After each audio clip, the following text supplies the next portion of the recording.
1 week season. OWS Fam Sharp Football Analysis Nation. Welcome to Searching for Ceiling. This the Week 10 edition. You know what the deal is. We will spend the next hour going through the Week 10 NFL DFS main slate, looking for some spots where we might find some hidden upside. I am Hilow. I will shortly be joined by the man, the myth, the legend, Mr. Rich Hribar. Before we get into that, this Week 10 main slate is a very interesting setup currently. Why do I say that? This is probably the hardest slate to build for of the 2025 season. We have a bunch of high game totals. 7 of the 10 games on the Week 10 main slate have a game total of 46.5 points or more, with obviously those 3 duds that are sitting at 40 points or fewer. We also have some players that we want to be paying up for. We have JSN on this slate, who's gone over 100 yards in all but 2 of his games this season. We have Puka Nacua, we have Christian McCaffrey, but there's very little value. So this is a very difficult slate from a top-down view. How do we get these studs in our lineup? Are we going studs and scrubs? Very, very interesting dynamics. And I think the field is going to struggle putting together rosters on a slate like this, which makes me, the theory dude, more excited about this slate. So without further ado, let's bring him in. Had the intro, Mr. Rich Hribar. How we doing this week, dude?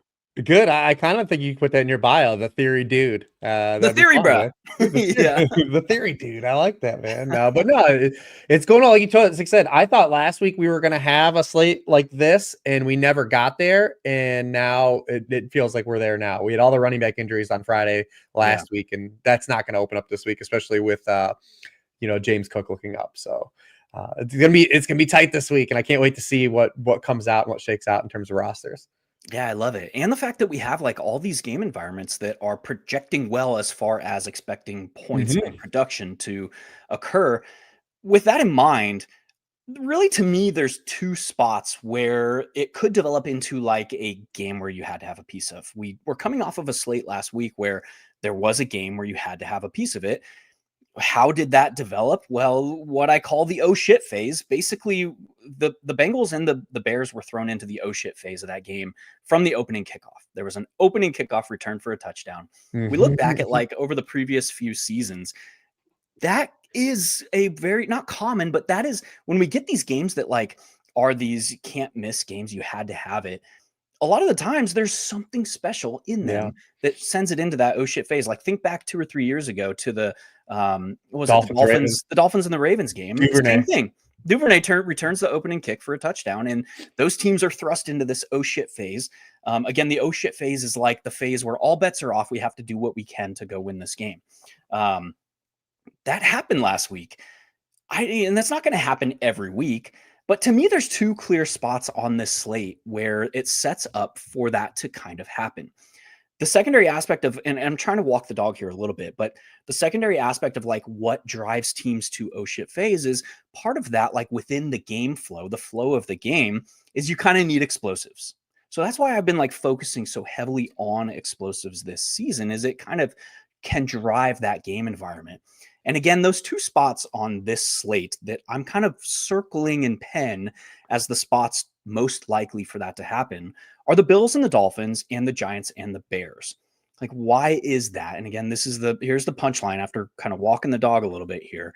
We have a Bills and a Dolphins team where they are giving up explosives. Now, most of those are coming on the ground for each of those defenses, but we have offenses that match up very well within that structure where they are generating explosives on offense on the ground. For the Giants, the Bears are giving up the highest explosive pass rate in the league this season. The Giants are allowing the 2nd highest explosive run rate in the league this season. So that's kind of where I want to start things off. With those 2 games, let's talk about that first one first. The Bills and the Dolphins. How are you seeing this game shape up? Yeah, and the Dolphins very rarely ever beat Josh Allen, but they do hang around. Yeah. So 16 career games against the Dolphins. He's 14-2 against them. But we saw earlier in the season, even on the road as 12-point dogs, like they kept that game tight. And they have kind of the personnel that at least where the Bills have been vulnerable to combat them and generate, like you said, explosives and keep, kind of, playing on schedule here. The first obviously would be in the run game with Devin Achane. When these teams played earlier, remember it was a short week. It was a Thursday night game. They reduced Devin Achane's workload significantly. They got Ali Gordon involved. It was early in the season. Now they're actually the inverse. They're coming off of a Thursday game, a long rest. Ali Gordon. Yeah. So I would expect this to be like a pretty high workload game for Devin Achane here. And then the other area is where the Bills are giving up production is to opposing wide receiver ones. They're 31st in fantasy points allowed per game to opposing wide receiver ones. And now, since these teams have met, we have Jalen Waddle thrust into this role where he is just operating as the lead wide receiver since the Miami Dolphins lost Tyreek Hill. He's a wide receiver 3 in air yards. He's the wide receiver 4 in yards per route run. He's 5th in just raw yards. And he's been a top 25 scorer in 4 of those 5 games with 2 wide receiver 1 scoring weeks. So it's really easy if you're playing through the Dolphins end to know what we're doing. Like you got the 2 players that we're going to run through. And then, what we want to do with the Bills, obviously Josh Allen has owned them, but yeah, that's kind of where this one's probably a little bit more easier because it's very clean to kind of build this game. Yeah, you mentioned like getting the exposure through the places where we're most certain, right? Like this is a very fragile slate. We don't have a lot of directional certainty. So finding those places where we do have a little bit more clear idea of where the production is going to flow, highly, highly valuable to us. So for that reason, you mentioned the 2 from the Dolphins, Devon Achane, Jalen Waddle. Even looking at Achane, like his game logs have not been as impressive this season as far as like end production goes. But he's still seen more than 21 opportunities in 5 of 9 games. So the workload is very clearly there. He's shown the ceiling. He had a 34 DK point game in the middle of the season there. We just haven't seen like him consistent or as consistently when we look back to his previous 2 seasons, like hitting these top end ceiling scores. But those are there, man. Like that potential is still sitting dormant. It is there. It's just a matter of like when it comes out. And if it comes out, that makes the Bills that much more makes our interest in the Bills that much greater, we should say. I don't know freaking words. Yeah. But like, how do we when are the Bills the most fantasy relevant to us? We've seen over the past 2.5, 3 seasons where they're much more comfortable just letting games come to them. They don't want to call on Super Josh as much as they had in the past in his first 2 or 3 seasons in the league. And they're able to do that now. They're a nickel-heavy defense that is going to want to keep the game in front of them, but they have given up these explosive runs. We have Daquan Jones, who potentially is coming back off of injury. Their nose tackle, who has missed the last 3 games. 4 games, I think. But this is still a team. They were giving up 5.68 yards per carry with Daquan Jones over the first 4 weeks of the season. So this is still a team that's giving up explosives on the ground. All that to say, how do we get Super Josh in this game? It's likeliest to be through Jalen Waddle and Devon Achane. So for that, if I'm stacking up this game, I kind of want to focus my exposure on Achane, on Waddle, and that gives me access to the Bills because we kind of know the current state of this team. We kind of need them to be pushed a little bit to access Super Josh. The secondary aspect of that I think is very interesting is we've only had 3 100-yard pass catchers for the Bills all season. It was week 1, Keon Coleman, and then Dalton Kincaid has done it twice. Barely got there 101 yards, and then it was 100 and just over 100 on the other as well. But with that, are you most interested in tying Josh Allen to any of his pass catchers, or is this a potential naked spot with some Dolphins on the other side? I mean, I always prefer just like this, do Josh and just plus we're on a first name basis, me and Josh. Yeah. Old Josh. Playing the 2 Dolphins and Josh Allen. Kincaid is interesting in this spot just because of the salary on DraftKings, probably more than FanDuel. I mean, he's still doing the thing where he's not really playing a lot, right? Even last Sunday only was on 60%. Yeah, but I mean, he's averaging 3 yards per out run. That's only behind Jackson Smith-Njigba and Puka Nacua. He leads all tight ends in yards per catch. He's 3rd in air yards per target. And Miami has been absolutely cooked by tight ends, and not just getting cooked by tight ends, but the explosives to tight ends. Yeah. They 31.2% of the receptions against the Dolphins this year have come from tight ends. It's the highest rate in the NFL. But they've also allowed a league high 10 receptions of 20 or more yards to tight ends. So you can get exposed even on a 50 to 60% snap share or running a route on 50 to 6% of the dropbacks. Kincaid does have some juice here in this matchup. Yeah, 100%. Obviously, they deal away Jalen at the trade deadline. They were shopping Chubb, did not end up moving him. Apparently, they were listening to offers on Jalen Waddle. We don't know how serious they were about that. They ended up keeping him. But this is obviously a Dolphins team in flux. We've seen the kind of butting of the heads, we'll say, of quarterback Tua Tagovailoa and head coach Mike McDaniel. If I had to guess, and taking like contracts out of the mix, it looks like the team is siding with their head coach over their quarterback based on comments over the last couple of weeks. We'll see how that plays out the rest of the season, but there's very clear. I mean, Tua Tagovailoa has a touchdown to interception ratio that is second worst in the league of quarterbacks that have started 5 or more games. So this is like he's not playing well. But if they are to kind of push the Bills here, we have a very clear idea of where that's coming. I love hitting this game environment, as we mentioned kind of in the lead in here. This is probably one of 2, maybe 3 games that has the clearest paths to becoming something you had to have. And on a slate with so much uncertainty, if you say like Josh Allen scores 35 points, that's probably a score that you needed here. So love anchoring it with the Dolphins. I don't mind adding Dalton Kincaid, as you mentioned. I think it's a very clear case for the upside, much more so than Khalil Shakir. And this is an offense that is playing like 8 pass catchers at like 50 to 60%. So there's not a lot of certainty here. Very similar, I think, situation to kind of how the Patriots are operating. That might change a little bit with Kayshon Boutte's status this week. But it's like, if you look at like the production, it's easier to just make these directional bets. Say like, if this game environment hits, if the Dolphins find success, we have a good idea of where the production is going. Right. And then that has that like beam beckon effect of potentially coaxing Super Josh out here. Anything else to add on this game from either side?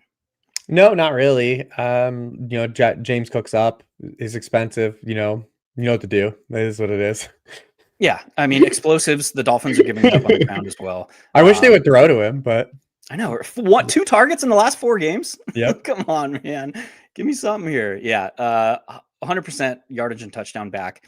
He's shown that he can put up 200 yards and multiple scores. He's like old school Jonathan Taylor. Yeah. Before he was running routes at 60%. Yeah. Yeah.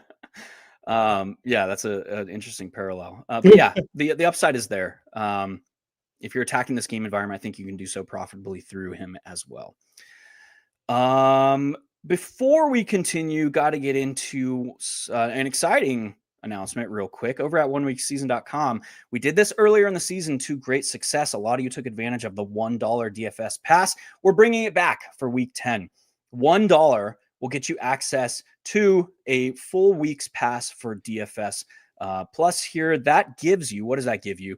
Gives you access to JM's journal, which again is this running commentary of JM's process throughout the entirety of the week.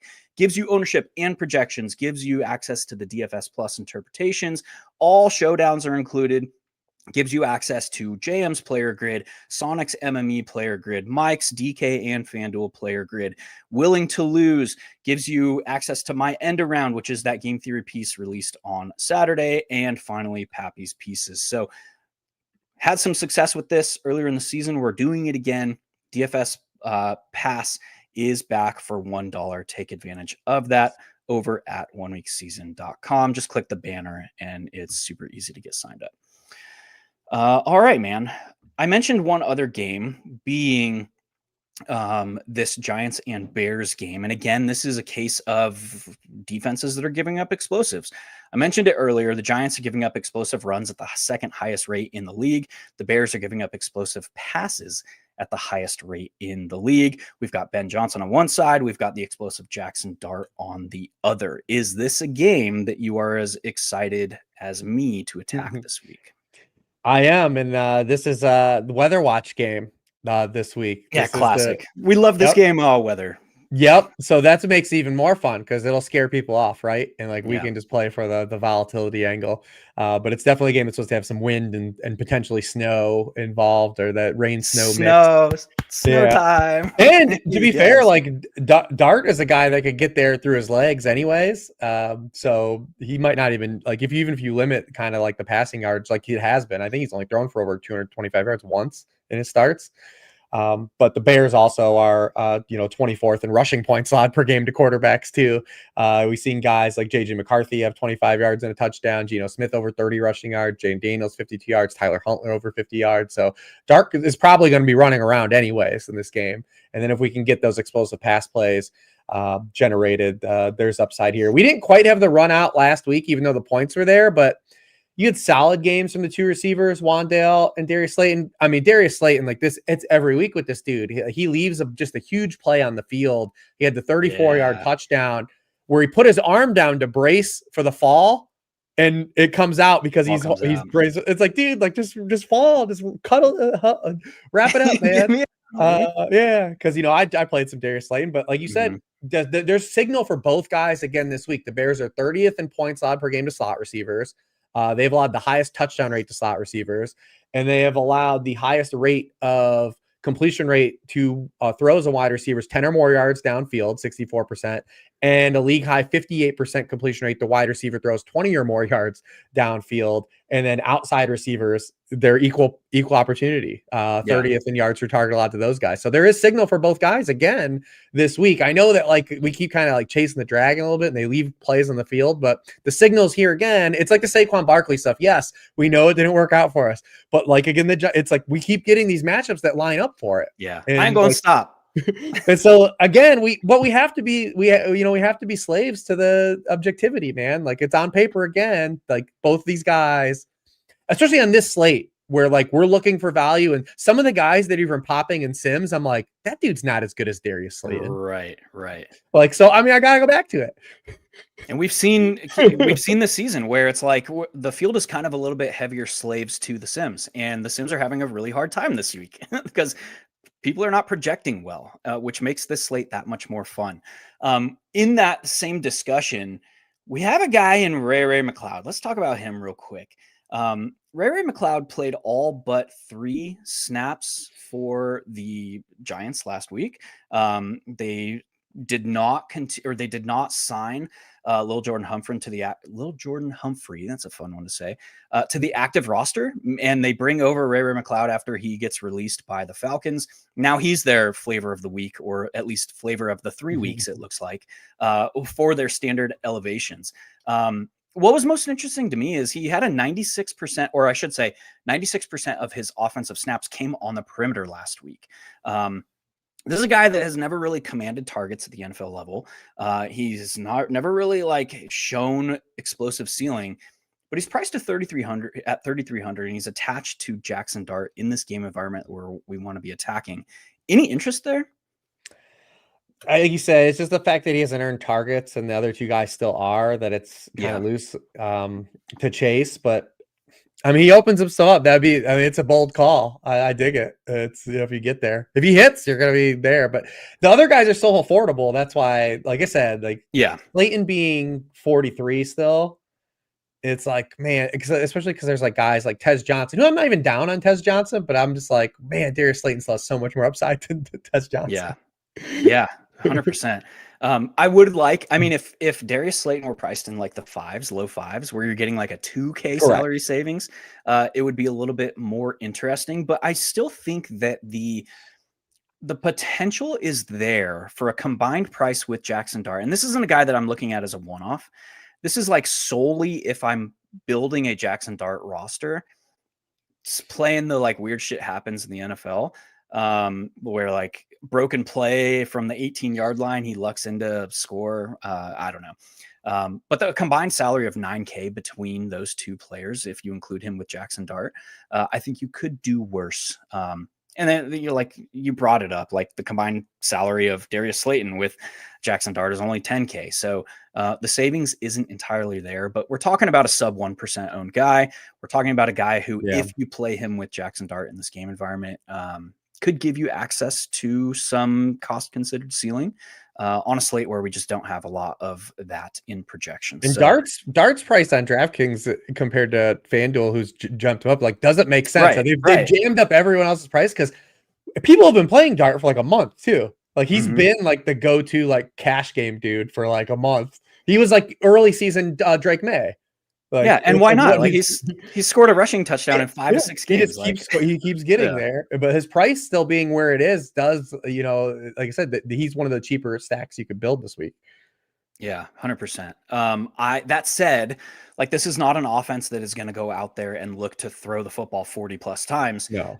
So it makes more sense if you're playing Dart to skinny stack him as opposed to doubling, even though it is a little bit like more like the want to double stack is there because his pieces are so cheap. Like Theo Johnson, we mentioned Wandale, we mentioned Darius Slayton. Now we're actually adding another piece in Ray. But I would confine those Dart stacks to skinnies this week because the pass volume is just highly unlikely to be there. It's not how the Giants are trying to win games. Any pushbacks on that? Nope. The other side, we talked about the Bears a little bit. Anything else to add on the Bears here? Well, I mean, we're getting DeAndre Swift back. Might throw some uncertainty for gamers how to play this, but I still am very interested in DeAndre Swift at his price, coming back. The Bears are a team that have been run heavy out of the bye. So they've actually thrown the ball 4% below expectations out of the bye. They've been an effective running team. And I don't believe this is a Chuba Hubbard situation because DeAndre Swift was really good before his injury. Yeah. But out of the bye, he had almost 400 total yards in those 3 games. He scored a touchdown in every single game. Out of 23 running backs with 100 or more runs this season, he's 6th in success rate, and he leads that group in run rate of 10 or more yards. So yes, he probably is going to be like a 55 to 60% backfield share guy now in this matchup, but I think there's some upside here in the slate for that to happen. One of these mid-range running backs where there's not a lot of them that are really showing up this week. A lot of people want to get to CMC. They want to play Rico Dowdle. We talked about Achane. He's expensive. They're all kind of expensive. These mid-rangey guys, though, who are you going to bite the apple on? Because we know someone here is going to have a good game. And like I kind of look to DeAndre Swift here in this game environment to being a guy that offers a path to upside. Can't get anything by you, dude. Can't do it. Welcome to the Rich Spoils Hilow's Hidden Hammers show. Weekly thing. We were talking before the show, like this show for me has turned into Stump the Rich, trying to get like a hidden hammer by him. It's impossible. Difficulty level extreme. But yeah, Swift. I was gonna. You got Ray McLeod. Listen, Ray McLeod. Yay! Woo! I'll take Ray freaking McLeod to my grave. DeAndre Swift, I was going to throw out like who leads the league in explosive run rate since week 6? It's DeAndre Swift, like 11.4% against a Giants opponent that is giving it up explosives on the ground. So very, very interesting setup. Monagai is probably earned like a more near even split, but you look at the split in snaps before Swift's injury, it was like a 55 to 60% DeAndre Swift led backfield. How much of that is going to be ceded to Kyle Monangai? Like, I don't know, but Swift still leads the team in rushes inside the 5, 56%. This is a spot where I really like Swift. And his ownership is probably going to remain within reason because he's priced up at 61K. That feels like a lot to be paying for Swift. I think gamers would have a little bit easier click on his name if he were priced for 53 to 5,500. But yeah, I think this is an outstanding spot for Swift this week. We also have, I guess we'll touch on the pass game real quick. Terrible transition, but here we are. Rome Odunze has continued to excel against man coverage. The Bears just haven't seen a lot of man, but we get a Giants team who's still top 3 in man coverage rate. Now entering the discussion this week, and we look at Rome Odunze's game logs. His 2 best games this season have come against man-heavy teams. So we have that set up once again here. Any interest outside of those 2 guys? How are you feeling about the tight end situation? I'll ask you that. Yeah, I'm not gonna chase Loveland, I don't think, this week. And I do think he's probably going to be the lead guy, even probably when Kmet comes back. But I don't love the necessarily the spot for him. Remember, 2 weeks ago we had Kmet out and it wasn't a great spot for Loveland, and he was just kind of pedestrian. The way I look at this game, though, is like I'm expecting the Bears to outright win this game. And when you look at Caleb Williams' game logs, like when they win, he doesn't complete very many passes. They're very run heavy. He doesn't have a lot of distribution to go around. I think there's probably a larger signal here for Rome than there is Loveland based on the matchup. So if I want to bet on an isolated Bears pass catcher, it would be Rome Odunze, especially where the Giants are giving up production because their secondary has been a lot very vulnerable, but they're only fifth in yards per target allowed to tight ends. Dallas Goedert has 3 of the 4 touchdowns they have allowed this season. They don't give up a lot of meat or big meat to the tight ends. Goddard had the real good Thursday night game. That's really it. So when you look at Caleb in these wins, 20 completions, 19 completions, 15 completions, 22 completions. That's kind of where I think, especially if weather creeps in, I just don't think it's going to be a game where Caleb has like this massive run out in terms of ball distribution. So I think it's just Rome for me. Yeah, I'm with you. Real quick, Colston Loveland's splits against man, and again, this is a small sample. He's only run 33 routes against man, but like 0.12 targets per route run, 0.48 yards per route run against man. It's not uncommon to see rookie tight ends come in and struggle against man just because they see so much zone at the collegiate ranks. So take that for what it's worth. The team leader in yards per route run for the Bears against man coverage this season is actually Luther Burden. Again, very small sample. He's run 10 routes against man coverage this season in that split. And has not played over like 30% of the offensive snaps in a game this season, coming off a concussion.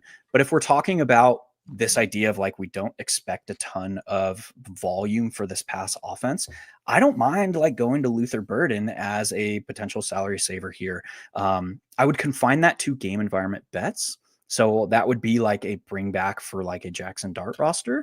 But I don't mind going to Luther Burden here in this spot. At least worth mention on a slate where we just don't have a lot of projectable value. All right. Anything else? Yeah, he would be like your inverse. This would be like your Mims call against the Giants. You get the better game environment. Like people were expecting the Broncos to kind of dog walk the Giants that game, and if you get the better game environment, that's how Mims gets cooking. That's how Burden. This is the same. It's the same. You're going back to it.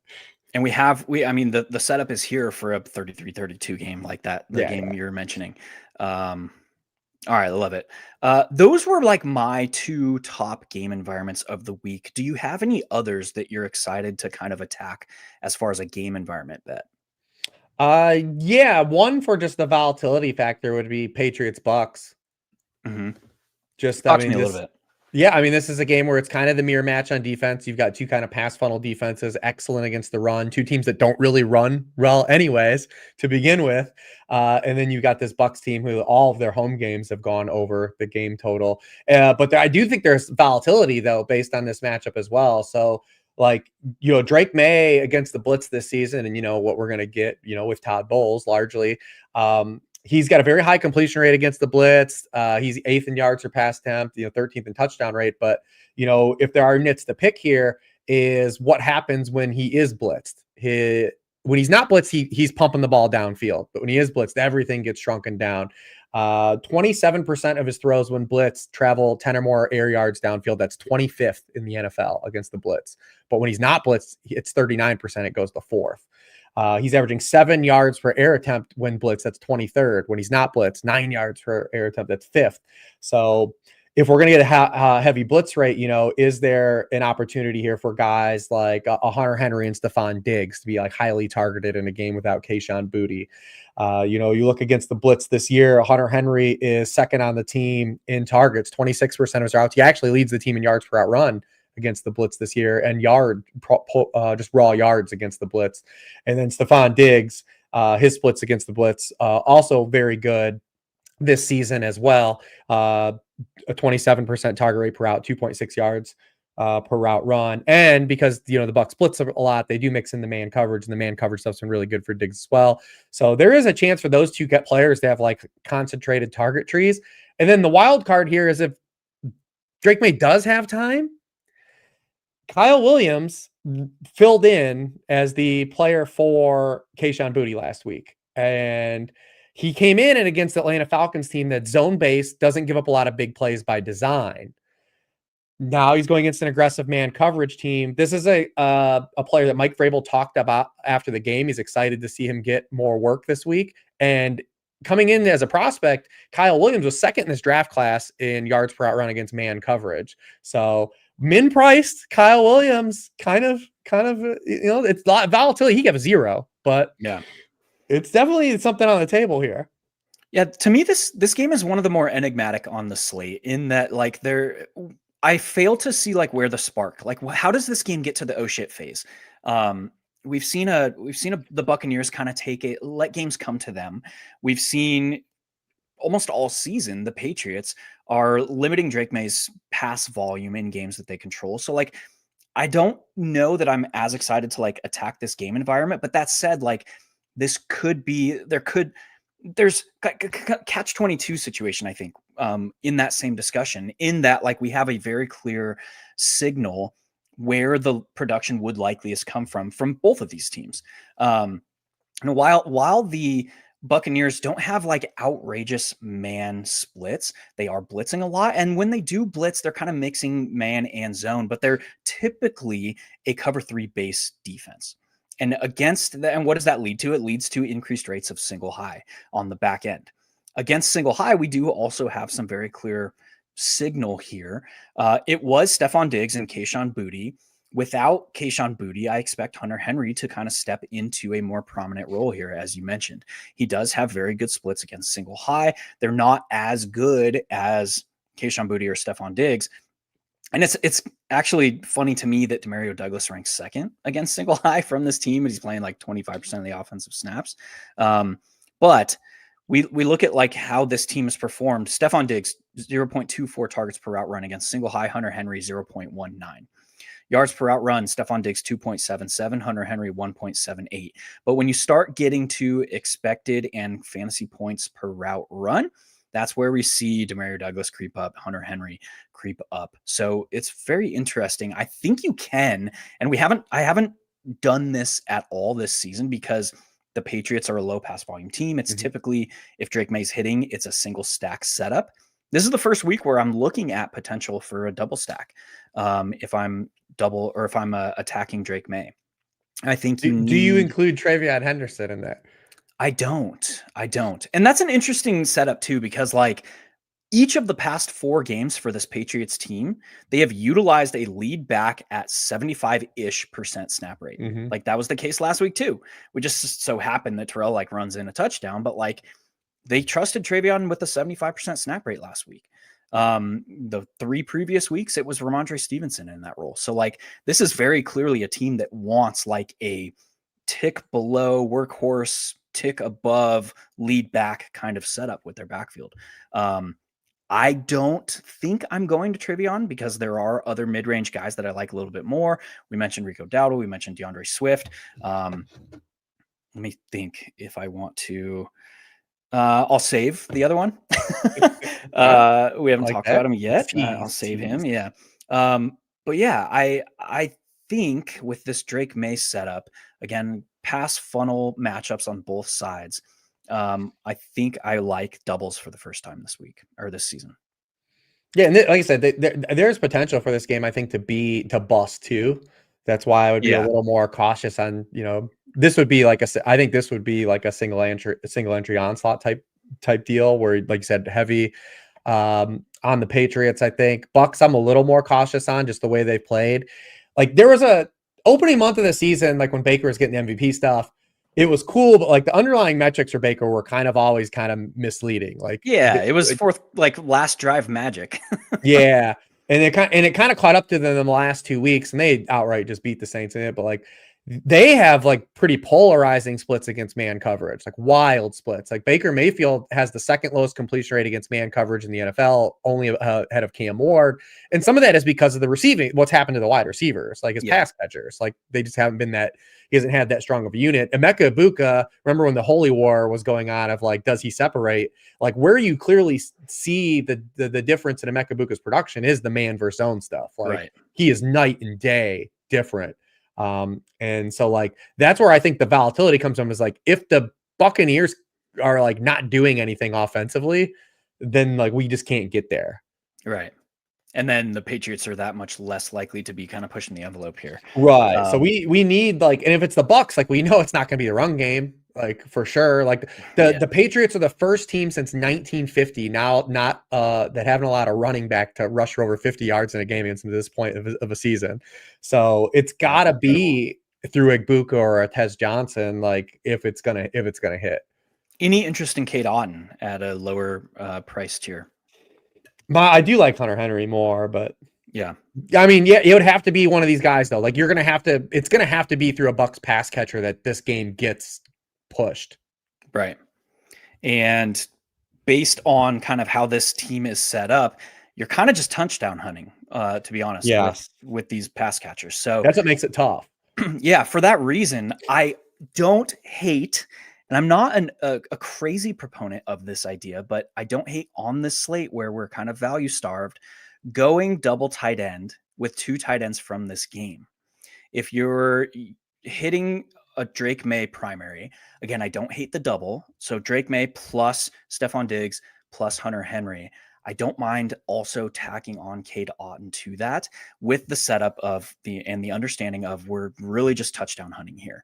And if some fluky things, we've seen it 3-4 times over the last 2 seasons where Cade Otton has put up a multi-touchdown game. They've all come in games where they're missing primary pieces. Guess what? Like they're missing primary pieces. So I don't hate that. Gives you a little bit of salary relief, gives you access to a game environment that tells a very clear story that like touchdowns are being scored.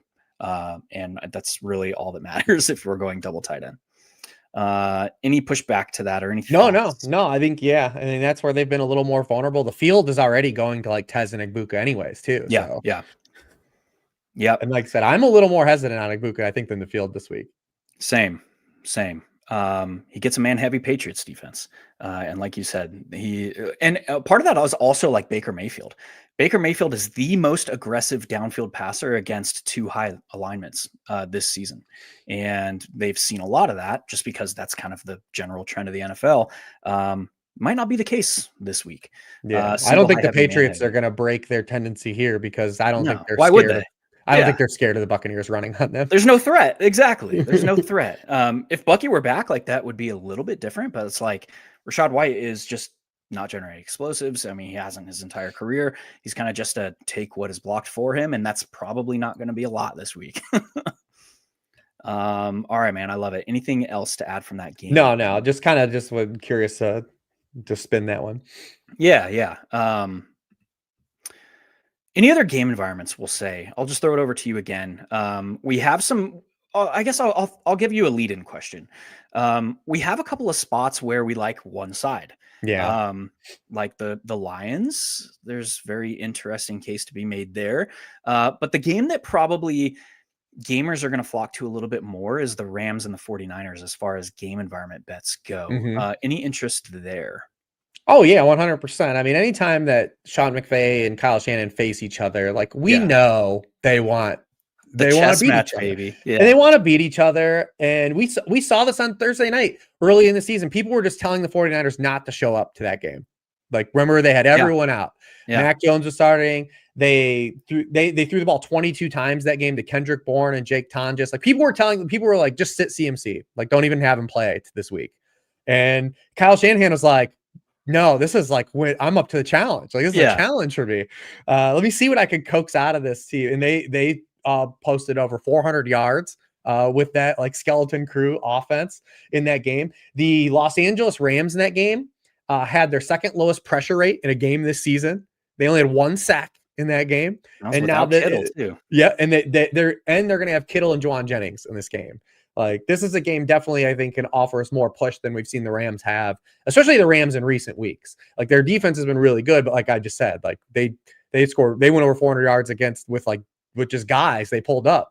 Like, so I think the 49ers will move the football in this game against the Rams. And anytime we can push the Rams again, like with like the Dolphins, we know where the ball is going.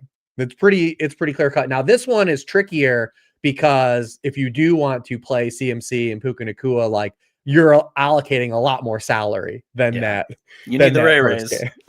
Than that first game. And that's the dynamic of this game. You do have a cheaper piece in Juwan Jennings, whose price has not gone up really in recent weeks. But like I said, if you want to get the Puka CMC, like you're going to need to do some punting this week.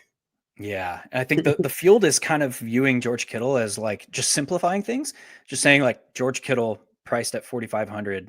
That's it. Like you get the barbell meme of like the guy with the 100 plus IQ and the guy with the 0 IQ. That's I don't really have any pushback to that. Like, no, to be completely honest, like George Kittle is priced at 4,500, guys. Okay, got it. I think the field is most likely to simply play like skinny correlations like Puka Nacua with George Kittle.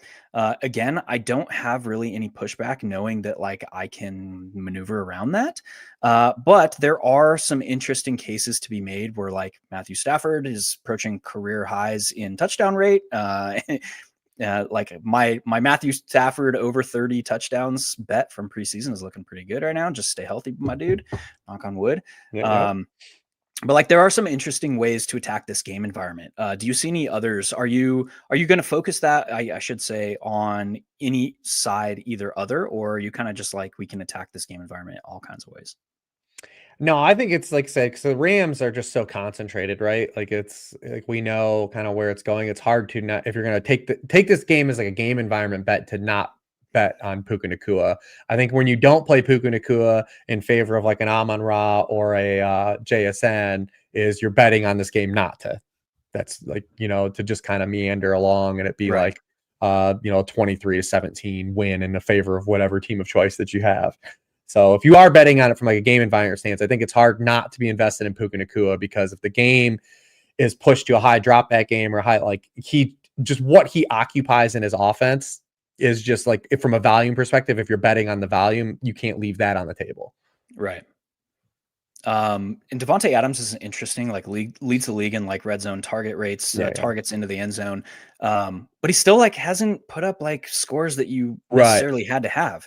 Now his price is in the mid sevens. Like it's a difficult sell, to be honest.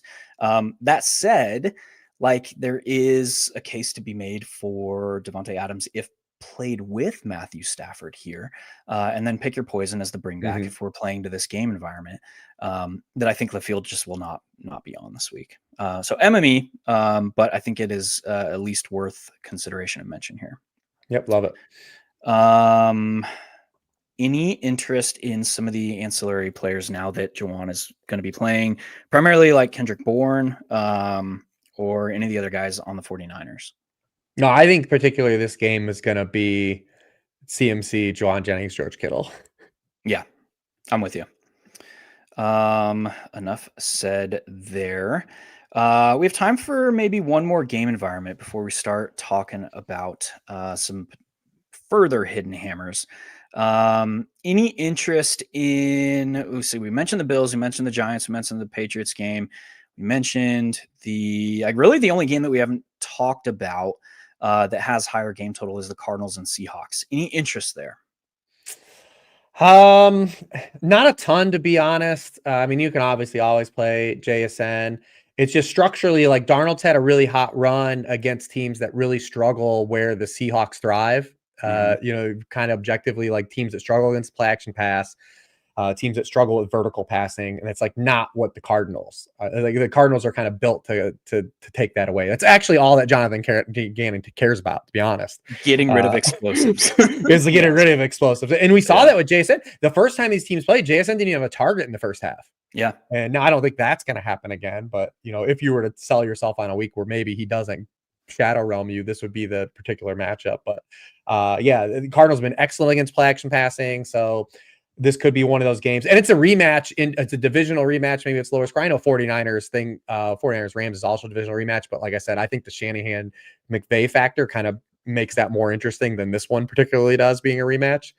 So I'm not that as excited about the pieces. And I think it's probably a lag spot for Jacoby Brissett and how he's run.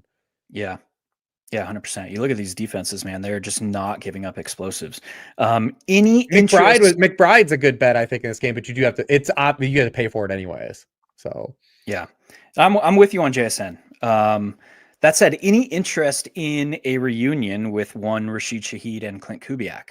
Yeah, he would be interesting to play it because people won't play him until they see it, right? Yeah. So I think that's mildly interesting if you're going to try to catch, just try to hit on a one off. But also, I think Shaheed's going to run the Cooper Cup stuff maybe a little better than we were getting from his version of Cooper Cup too. Because Shaheed gets, I think he's so explosive and so good downfield that it almost takes away from, like, he can actually play a real wide receiver too. Yeah, he is very good at finding the holes in zone and settling. Didn't really get to see that a lot this season. We saw it last year with Clint Kubiak before he got injured, that is.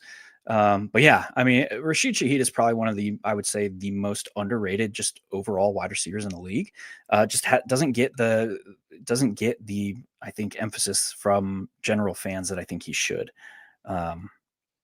Interesting. I'm not looking to this game for game environment. I think the game total is probably more clustered about the median than any of the other games with a game total up here, which is to say, like, fewer paths to true, like, offensive eruption. We'll just phrase it like that. So, like, one-offs probably okay. I'm not looking to bet on this game environment, really. Yeah. Love it, dude. That's really the big stuff of what I wanted to get through. We're running a little ahead on timing, but anything else to add before we get into Hidden Hammers? Yeah, I mean, we can talk maybe just real quick about some of the teams, just like the oneers. I'd be curious to hear your thoughts on, not to spoil here, but, like, how are you handling this terribly gross Browns-Jets game now the Jets have traded away their two best defensive players? Yeah, right. It's not exactly a hidden hammer, but the guy I was not talking about earlier in that mid-range of player pricing at running back is Quinshon Judkins. I think it's really easy to just, like, pair Quinshon Judkins with the Browns defense this week, and just say, like, I'll differentiate elsewhere. Browns are defense priced at 2,900. Quinshon Judkins is probably not seeing the ownership that he should here because his price is 6,500. He's in this weird nebulous range of player pricing where it's like we're used to, like, going up a little bit or going down a little bit in this range. So with Rico Dowdle around here, I don't think his ownership is going to get terribly out of hand. But I really like Quinshon Judkins. We've seen what he can do with the explosives. This Jets team is clearly just in full sell the farm rebuild mode. Trade away their two best defenders, as you mentioned, Quinnen and Sauce. So yeah, like, I don't see any reason not to play Quinshon this week. Yeah, if you believe the Browns actually even outright win this game now that it's swung, I mean, he's played 62% of the snaps with Cleveland tighter ahead, and he has 80% of the backfield touches since he's come back while the Browns are tighter ahead. And when trailing, he goes down to 40% of the snaps and only 60% of the backfield touches. So, and Quinn Williams off the field, Jets allowing 5.2 yards per carry and 1.5 yards before contact, which is 22nd in the NFL. The yards per carry are 30th with him off the field. So it's like a significant loss for this defense. Oh, yeah. 100%. Probably more so than Sauce in this particular matchup, even though Judy's 3,900, but it's just such a bet on Dylan Gabriel that I can't make it. Yeah, we ain't doing that. Dylan Gabriel has the lowest completion rate to wide receivers. And I think if you watch the games, you would feel like, oh, you understand. You understand. He's only completed 42% of his passes to wide receivers this year, which is crazy. That's absurd. Yeah, the league average is 64%. Cam Ward's the next highest, and he's at even 10% higher than. Yeah, I saw that. That's insane. Yeah, dude. I don't think we need to go there on this. I'm with you. Yeah. The other side, anything to like about the Jets or really any of these other teams that are in these low game total games? No, I mean, obviously people will get the Dowdle. I'll tell you what, is a wild card one. It's totally disgusting. But Davis Mills plus Nico Collins plus Dalton Schultz. Yeah, I thought about that, but Yeah. I kind of came to the conclusion for myself that it wasn't required on the slate. Just because the state of the slate with 7 of 10 games carrying like good to great game totals, we're probably want to expose ourselves to a little bit more upside here. Yeah. He's more of Um, like a beat. Like Davis Mills, I think, is a beat the salary play. Yeah, which like if you're talking about like jamming in and with Nico included though, it becomes a little bit harder to say like that is my path to like CMC plus Puka. But I think you could. I think you could make that case this week where like is Davis Mills my path to Puka plus CMC? If that is the case, then maybe. Would you I could just see that. play him by himself and not care about anyone else because he's 4,300 and you're like, all right, screw it. I don't know. That's interesting. I hadn't even thought about that. Because I mean, if you get 2 tuds from him, it's a game. We don't expect them to run the football either. The Jags are a little bit of a pass funnel as well. Yeah. And while not the sexiest play, he's a guy that actually has like played football before. Yeah. to what extent? I don't know. He's put a uniform on. Yeah. I don't know. I'm gonna have to chew on Yeah. that. I don't want to give like an initial reaction because I don't think I have one. I'd have to chew on that for a little bit. I think it is probably best to play him as a skinny. And I think what makes the most sense. I said I wasn't gonna give an initial reaction, but here it is. Yeah. I think what makes the most Push sense is Mills plus Schultz. You're effectively saying like I need access to value, and you're effectively saying that combination, like you account for one of hopefully multiple Mills touchdowns that way. Where like because and I think what I'm getting at is like you're not playing Mills for a 303 game, which for a pocket passer, statuesque guy, you need regardless. Yeah. And because we have more or a higher median game total, we have 7 of 10 games with a game total that is 46.5 or higher. It becomes harder to justify saying like I'm playing Mills for like legitimate production at the position. It's Right. more of this is salary saver only, which gets me access to some unique stuff that probably isn't owned at the level that it should be. Correct. I think I would go Mills plus Schultz if going there. Nice. I dig it. My conclusion. God, man, give him the easy one. Damn you. I don't hate it though. Yeah, I think this would be like if this was last week, I'd totally ignore Davis Mills, but with being this week, I kind of like, is he the dude that like we maybe just need to unlock some of this stuff we really want to do while people are talking about like punt receivers? Yeah. Mills versus Ray McLeod, ready to go. It's like, yeah. I don't hate it. I don't hate it. I mean, I'm going to talk about a gross punt receiver in a second. So all right, let's do that. Let's get into it. Let's get into hidden hammers. I'll let you go first. We already mentioned 2 of mine. I was going to bring up Darius Slayton, and I was going to bring up who the hell was the other one? Oh, DeAndre Swift. I have one more in the chamber, but I want to hear yours. Yeah, my guy is Jalen Lane. The game's going to start in no shit phase for the Commanders. They're in it. Yeah, but they're like, again, just cheap salary save. With the Luke McCaffrey injury, definitely pushes him up. With McCaffrey on the field, he was like a 70% guy. We know Chris Moore is going to fill the McLaurin role. It's what he's done, but he doesn't earn targets. He comes out there and exercises. But in particular, what I think is interesting about Lane in this game, and this is very small sample stuff, so don't go wild with it. Like this would just be like your true punt. But against man coverage, he's been targeted on 25% of his routes with 3.5 yards per route run. With McLaurin off the field, he's been targeted on 19% of his routes. And he leads the Commanders in receiving yards outright with McLaurin off the field against man coverage. So, like, yeah, the game, it's just be a high drop back game for them. They're not going to be running the football. He's cheap. The line, yeah, it is what it is. That's really it. I'm not going to even try to push it like there's even more to it. Yeah, it's a simple one. I don't hate it. I don't hate it at all. Is that something you're looking to utilize as a piece of a game stack, or is that for both? I think both. I think your Lions passing builds, he comes back because you need that salary anyways because Amon-Ra's so expensive. But Goff doubles or Goff triples even with if you want to include Jameson's with it. I don't know if I go the full onslaught route with the Lions here. I think it's more of a passing. I'm a little actually concerned about their interior offensive line with Mahogany being out. And like, that's the only good part of the Commanders defense right now is the interior defense. Yeah. So maybe we don't do the flop lag for Gibbs, but he fits the Lions doubles and triples or just as an isolated one-off, because again, that game, like for them, they're going to be down 2 scores. Yeah. How they get there, I think, is the most important piece.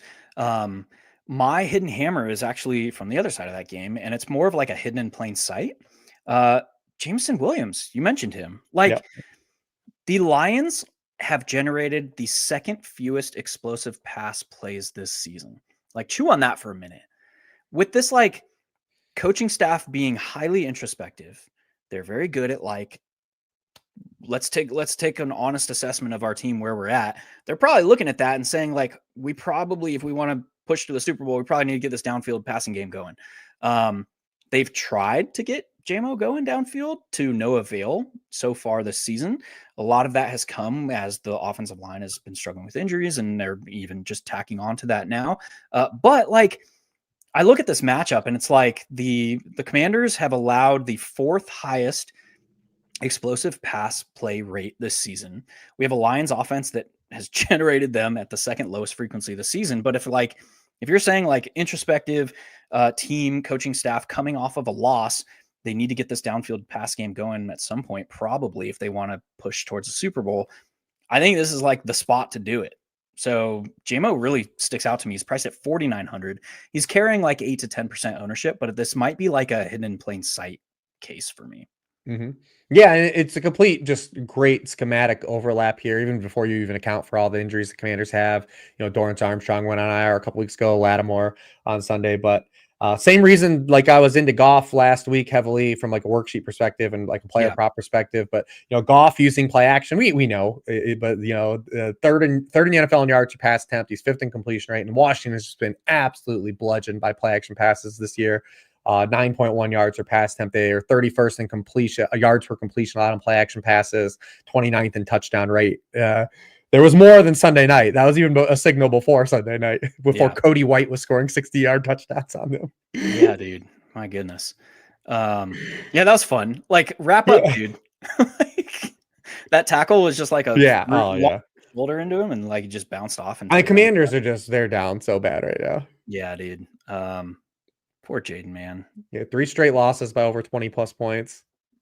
Yeah, this is one of my favorite team stacks to go to. Absolutely. We talked about the game environment bets, but like the Lions off a loss is just like historically, you're looking for that like additional motivation. Like there it is.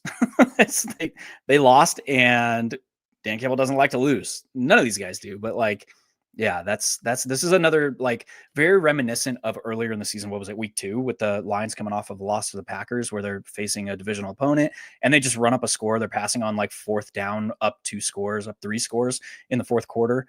Amon-Ra hits that 3 touchdown game. Like, to me, like JMO, it could be a massive part of that discussion this week. 100%. Love it. Play him as a one-off, play him with Jared Goff and Amon-Ra, add some Jahmyr Gibbs, like whatever you want to do on this offense, I'm all for it. Sweet, man. Tidy, nice and tidy. Yeah, dude. Wait, some things to think about on this slate. I love it. Yeah, like we said in the intro, like this is a difficult slate to build rosters. And I think the Sims having as much difficulty like with projections and with the simming, like just adds to the layer of intrigue for me as a hand builder. Just because like this is, the puzzle pieces aren't fitting for the Sims this week, which is fun for me. Yeah, Dowdle is going to play 100%. Yeah. We gotta stop this madness on Wednesday injury reports, especially now that we're in November when guys have 30 touches. Like if I'm the Bills, James Cook never has to practice on Wednesday for me again. Like for the rest of this year. Like, also, like in that same discussion, the Ravens have 0 players on the injury report. All 53 are healthy, which is like you never see in the middle of the season, and which is like even more fun considering where they came from, like earlier in the year. Like they had 9 of 11 or defensive starters like out in week 4 or something like that. It was insane. But yeah, and we should mention like Lamar Jackson led the league. Yeah, we didn't really even talk about the Ravens. Yeah, indoors. but we should probably, as a parting shot. Lamar Jackson led the league in touchdowns through the air prior to getting injured in week 4. He comes back and throws 4 more last week. So if you're playing the Ravens, I mean, look at their last 2 weeks, under 30 pass attempts in each game. I think it was under 25 in each game, 25 and 23, something like that. But still, you're touchdown hunting.